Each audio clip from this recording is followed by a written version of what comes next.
The Death Star plans are not in the main computer. Hello friends, it's Mr. Thunderwing here. Now, you might be thinking to yourself, what's going on here then? Mr. Thunderwing doesn't normally do reviews of films and TV shows, and you would be absolutely right. But the thing is though, I enjoyed episode 6 of season 2 of The Mandalorian so much, I really just wanted to rave about it on my channel. So here goes. Expect full spoilers right from the onset, so you have been warned.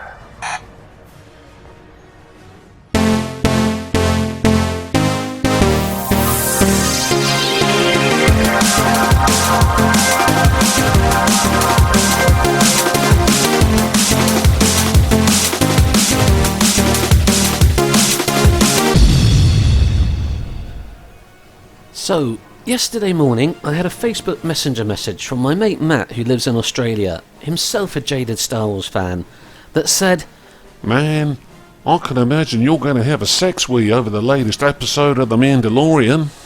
And my god, how right he was. Boba motherfucking Fett, back from the dead, in a canon live-action Star Wars TV series, and they turned him into a stone-cold badass. See, Boba Fett's one of those classic Star Wars characters I've loved ever since I was a little kid, and I saw Empire Strikes Back for the first time. Although technically I did actually see him in Return of the Jedi first, as I saw that at the cinema back in 1983, before Empire had come out on home video. But it's a bit of a long-running joke that despite how popular Boba Fett is, he didn't really do much in the original Star Wars films. Yeah, he looked cool in Empire, but that cool factor sort of got undone slightly by the fact that he got taken out like a punk in Return of the Jedi, where he seemingly met a rather undignified end in the belly of the Sarlacc.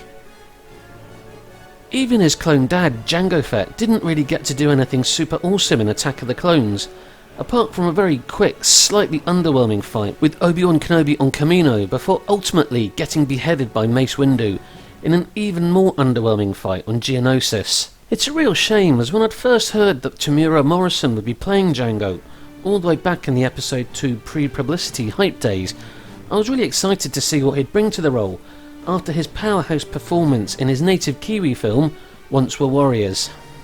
So it's incredibly vindicating here to not only have him return, but to have him return and prove to the Star Wars loving public at large that our faith in him as the galaxy's most deadly bounty hunter was not misplaced, and that he really is the badass we all knew him to be. So let's just have a quick recap on the episode's events for anyone who's not up to speed. Mando had taken the child to a planet with a special magic rock to try and get the child to commune with any surviving Jedi that might be out there. As the child is on the rock, seemingly doing nothing at first, we can hear the distant roar of the engines of a slightly familiar sounding ship. And as Mando turns away from the child, and we only bloody see that it's Slave One flying into shot, Boba Fett's iconic ship, coming in to land on the planet, this was my first holy fuck moment of the episode. Just seeing Boba Fett's iconic ship on the screen again was enough to put me into a full-on nerd meltdown, and I nearly choked on the sandwich I was eating at the time. We'd seen a quick cameo of Tamira Morrison in the very first episode of Season 2, when Mando retrieved Boba Fett's armour from Timothy Olyphant's Cobb Vanth, but it hadn't been confirmed at that point that he was playing Boba, as it was still possible at this point that he could have been playing a clone like Captain Rex from the Clone Wars and Rebel series. To be honest though, the scarring on his face seemed to indicate to most people that he would indeed be playing Boba Fett, and here was the proof in Slave One flying onto the screen in all its glory. As Mando turns back around, he sees that the child has gone into some kind of full-on Force-induced trance, complete with some sort of Force energy shield that he can't penetrate to retrieve the child from the magic stone. After a brief standoff with Mando, we find out that Boba Fett wants his armour back, and he's brought back returning Season 1 character, Fennec Shand, along to help, confirming that it was indeed Boba we saw walking onto the scene to rescue Fennec at the end of Episode 5, all the way back in Season 1. The standoff doesn't last long before the group get attacked by a squad of Imperial stormtroopers, and it's here that we first get to see Boba shine. I thought it was a nice touch that we first get to see Tamira Morrison as Boba Fett kicking some stormtrooper arse without his armour on.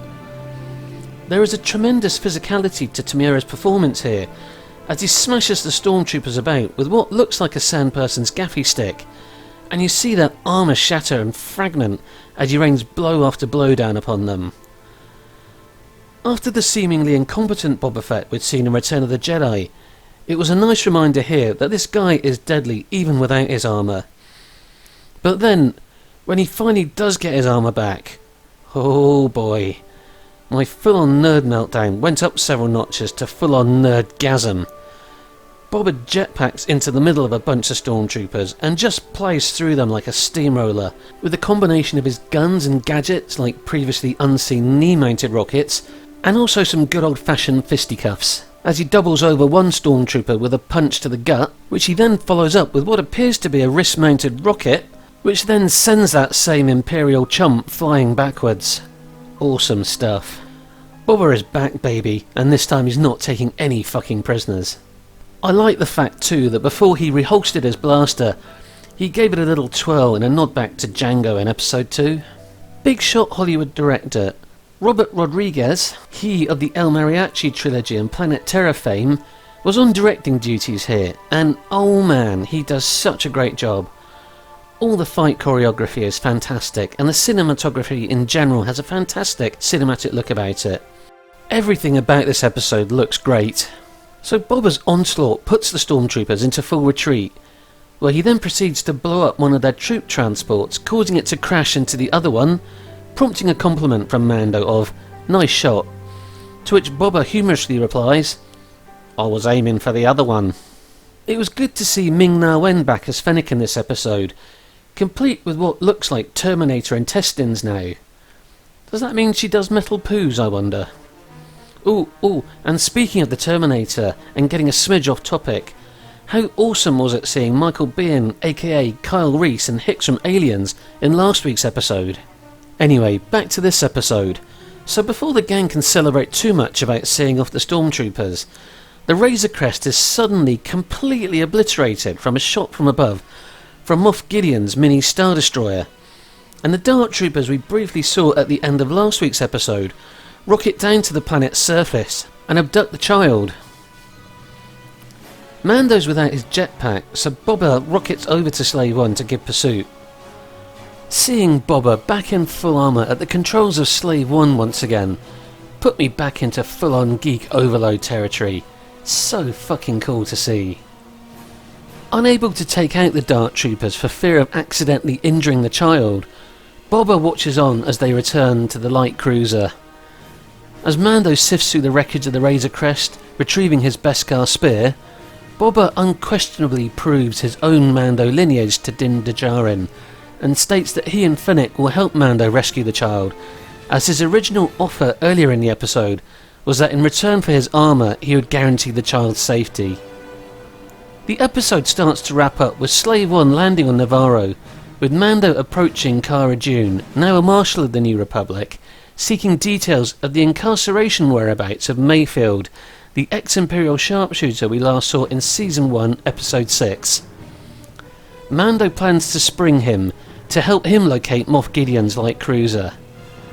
The episode finishes proper aboard said light cruiser, as we see Darth Fring tormenting the child with the Darksaber. So I think you may have picked up on the fact that I was rather keen on this episode. This was half an hour of pure televisual gold, and I loved every second of it. Seeing Tamira Morrison stepping into Boba's shoes after famously playing his clone father in episode 2 was just a pure, unadulterated joy. Meisters Favreau and Filoni really know their shit with regards to Star Wars, and bringing Boba back, making him an absolute 100% badass, and having Robert Rodriguez at the helm was just pure grade A genius. I think this whole season has just gone from strength to strength. I loved seeing Ahsoka last episode and thought Rosario Dawson absolutely nailed the role, and the whole samurai western feeling of that episode as a whole was excellent. I loved seeing Bo-Katan in episode 3, and the fact that Titus Welliver, aka Harry Bosch himself, had a small cameo role as an Imperial officer in that episode was a nice touch. I loved seeing Timothy Olyphant in the first episode, and I really hope we see more of him. I especially loved the callbacks to the original Star Wars trilogy in episode 5, The Siege, with the base feeling very reminiscent of the corridors of the Death Star, and that incredible chase down the canyon with the speeder bikes and the TIE fighters at the end. This is what I want to see in my Star Wars. New stories and action-packed scenes that use the original trilogy vehicles and settings. My heart was genuinely racing during that speeder bike and TIE fighter chase. Seeing stuff like this really just hits home what a misstep the sequel trilogy was, apart from Rogue One, which I loved, and how pointless it was completely doing away with the Empire and replacing them with the First Order. But anyway, that's a rant I could go on about for hours, and I'm not here to discuss the failings of the sequel trilogy, but to praise the brilliance of The Mandalorian. So I can't wait to see how this all pans out in the next couple of episodes. I'm especially intrigued to know how the Jedi connection is going to pan out.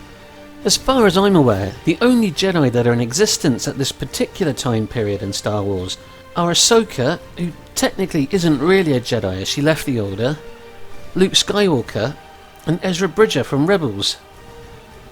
As Ahsoka played her part earlier in the series by telling Mando about the Jedi planet with the magic stone, I don't think she's going to be the one to answer the call, although I suspect we might see her back in the show for the Grogu rescue mission.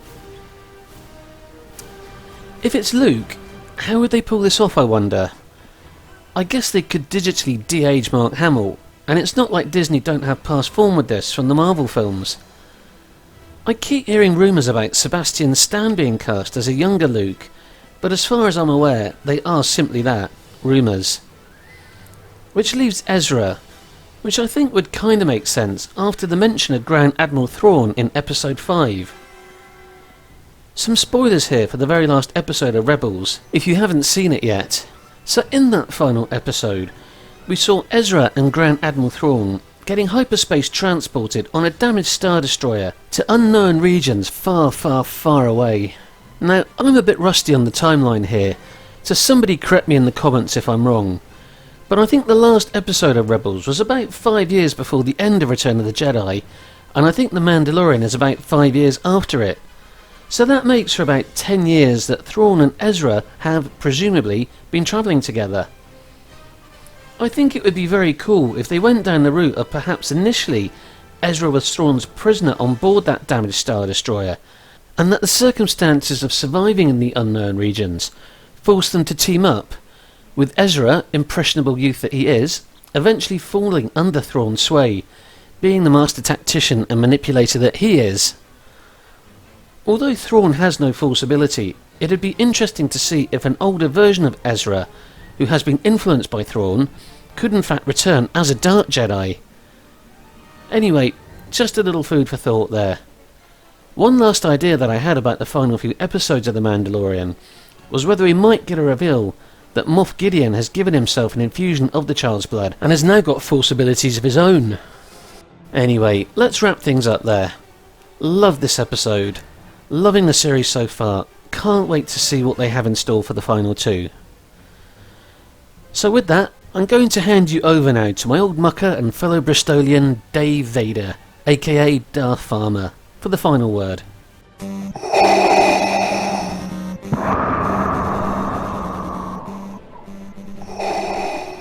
Alright then, me babs, if you enjoyed this here video, don't forget to like, share and subscribe. What did you think of this particular episode of The Mandalorian then?